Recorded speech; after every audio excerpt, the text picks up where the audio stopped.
Bonjour, donc c'est le coin lecture, ce qui fait que Laurence, tu peux mettre tes lunettes. Je remets mes lunettes. Et aujourd'hui, on va vous présenter un livre qui traite d'un sujet qu'on a déjà traité dans l'émission Au miroir du passé, 68, mais originalité, on va vous présenter un livre de littérature jeunesse, donc Tous en grève, tous en rêve, hein, un livre aux éditions Rue du Monde de Alain Serre et illustré par PEF.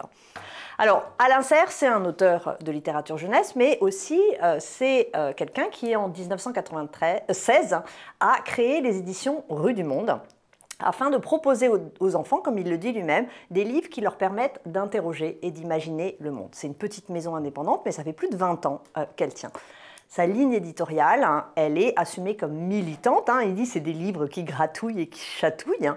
Mais comme il le dit lui-même, hein, en fait, il s'agit d'abord de militer pour une littérature jeunesse de qualité. Une littérature qui prenne l'enfant au sérieux, qui partage avec les enfants la complexité du monde. Il dit qu'il faut s'accrocher quand on est un enfant en ce moment, vu les malheurs du monde, dont l'enfant entend parler à la radio, mais qui parfois impactent directement son quotidien. Et lui, il est persuadé, et je suis assez d'accord avec lui, qu'on ne doit pas et qu'il ne faut rien cacher aux enfants. Il faut juste trouver les mots et les images pour leur expliquer, pour répondre à leurs questions. Il dit que pour répondre à ces interrogations des enfants, il y a les parents, évidemment, il y a les enseignants et puis il y a la littérature jeunesse. Alors dans cette maison d'édition, il y a maintenant une cinquantaine de titres.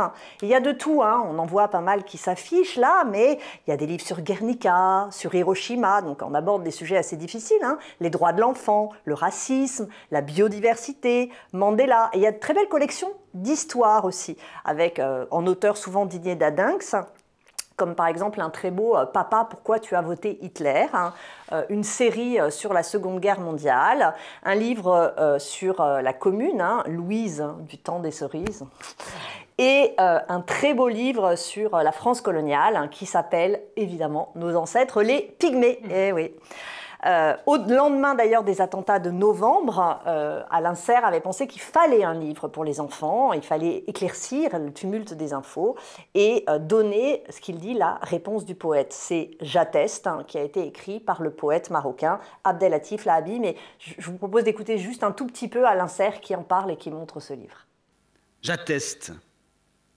J'atteste qu'il n'y a d'être humain que celui dont le cœur tremble d'amour pour tous ses frères en humanité. Celui qui désire ardemment, plus pour eux que pour lui-même, liberté, paix, dignité. Celui qui considère que la vie est encore plus sacrée que ses croyances et ses divinités.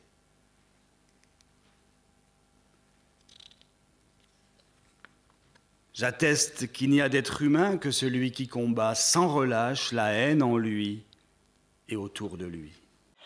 Donc là, c'est un livre sur mai 68. C'est un livre en fait, c'est une réédition. Hein. Il avait été écrit pour le quarantenaire de 68, mais il est réédité fort heureusement pour le cinquantenaire. Et le dessinateur, on est donc PEF, Pierre-Élie Fourier, que les parents connaissent peut-être parce que c'est lui qui fait les belles histoires du prince de Motordu, qui est un véritable bonheur pour les enfants.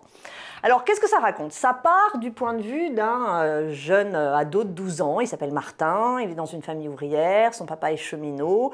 Il découvre les événements de 68 d'abord à la télé, et puis en fait, parce que son papa fait grève, hein, et petit à petit, ça impacte. Le 1er mai, il est sous la banderole avec son père et écrit « Augmenter nos salaires de misère » avec son papa. Sa sœur, Nina, qui est en fac à Bordeaux, revient et donc fait rentrer le monde étudiant dans cette histoire. Hein.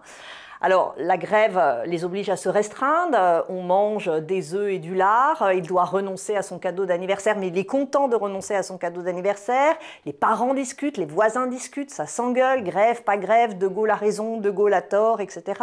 Les accords de Grenelle sont bien accueillis par les parents, critiqués par la sœur étudiante. Et à la fin, il y a d'abord ces mots superbes de Martin qui dit « Je sais que ce printemps durera longtemps pour moi ». Et puis après, grâce aux accords de Grenelle et aux augmentations de salaire, eh bien, la famille s'achète une Renault, une 4L. Elle sera bleue. Nina, l'étudiante, dit « Ah non, c'est la couleur des flics ». Et Martin dit « Toutes les couleurs appartiennent au peuple ». Donc voilà, ça c'est pour l'histoire. Les illustrations, elles sont superbes. Donc il y a des illustrations qui rendent compte de l'histoire, hein, on le voit là, qui sont d'ailleurs souvent associées avec des photos. On le voit sur cette page, il y a toujours une photo avec une légende qui explique l'événement. Et puis sinon, PEF a revisité les grandes affiches des Beaux-Arts de mai 68, en les retravaillant un petit peu. En gros, c'est toute une histoire, hein, toute une période que l'on voit revivre dans ce livre, la table en formica, la télé chez le voisin, mais qui rend compte finalement avec une très grande justesse des débats de l'époque, des rêves, des déceptions, des conflits. Donc c'est une incontestable réussite. Oui, et puis on avait envie aussi de vous parler de littérature de jeunesse, parce que la littérature de jeunesse n'a pas forcément ses heures de gloire en France, alors qu'en réalité, c'est une littérature qui est extrêmement difficile à faire. C'est très difficile de s'adresser aux enfants, et c'est très difficile de s'adresser aussi à cette catégorie d'âge-là, c'est-à-dire 12 ans, donc c'est cet âge de pré-ado, cet âge de collégien. Quand on est enseignant, on a un petit peu l'habitude de travailler avec eux. Et là, c'est une vraie réussite pour plusieurs raisons. D'abord parce qu'il y a plusieurs niveaux de lecture. Donc à la fois, ça s'adresse à des enfants de 12 ans, mais en même temps, ça peut s'adresser à des plus petits, parce que vous avez aussi toute l'iconographie qui est effectivement beaucoup plus enfantine, beaucoup plus naïve, et à des plus grands, parce que vous avez ce système aussi de photographie légendée qui, elle, renvoie véritablement à la réalité historique et à quelque chose de très documentaire. L'autre chose, et c'est là où les auteurs ont été particulièrement... on sent qu'ils connaissent bien les jeunes, surtout Alain Serre, c'est qu'il a réussi à conjuguer à la fois ce qui relève du monde de l'enfance et ce qui relève du monde politique. Et ça, c'est exactement le rapport aux politiques des préadolescents. C'est-à-dire que à la fois, il faut comprendre une situation politique qui est compliquée, et un préadolescent, il comprend une situation politique quand il la réfère à sa réalité. C'est-à-dire qu'en fait, il recode les événements en fonction de son monde à lui. Donc la grève, par exemple, ben cette grève, il faut la gagner. Il faut la gagner comme une guerre. Voilà. Et c'est pour ça qu'il est si content, et c'est pour ça qu'il ne supporte pas quand sa maman va faire quelque chose, on ne vous dit pas, mais il va faire quelque chose qui lui déplaît. Il faut la gagner comme une guerre, parce qu'il y a des méchants et il y a des gentils. Cette grève, en effet, c'est aussi ce qui va permettre d'avoir la télévision, parce qu'il l'apprend à la radio au départ, donc d'avoir la télévision, la télé, elle est chez le voisin.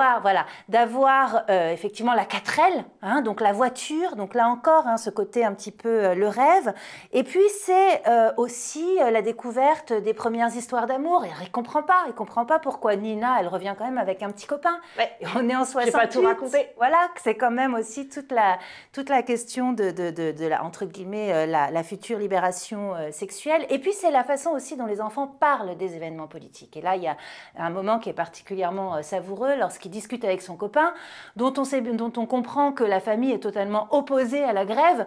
Et donc, ils vont se donner des arguments et des contre-arguments qui sont des arguments de gamins, qui sont des arguments qui ne sont pas politiques. Et ça renvoie aussi à ce qu'on a pu nous vivre quand on était enfant, puisqu'on vit aussi avec nos propres enfants, comme maman. Hein, cette façon, encore une fois, de combiner à la fois leur réalité d'enfant et puis quelque chose qui va les dépasser et qui relève justement d'une socialisation politique. Et de ce point de vue-là, c'est extrêmement réussi. Et donc, on vous le conseille chaleureusement. Voilà, c'est la fin de ce coin lecture. On se retrouve à la rentrée. Bonne lecture pendant les vacances.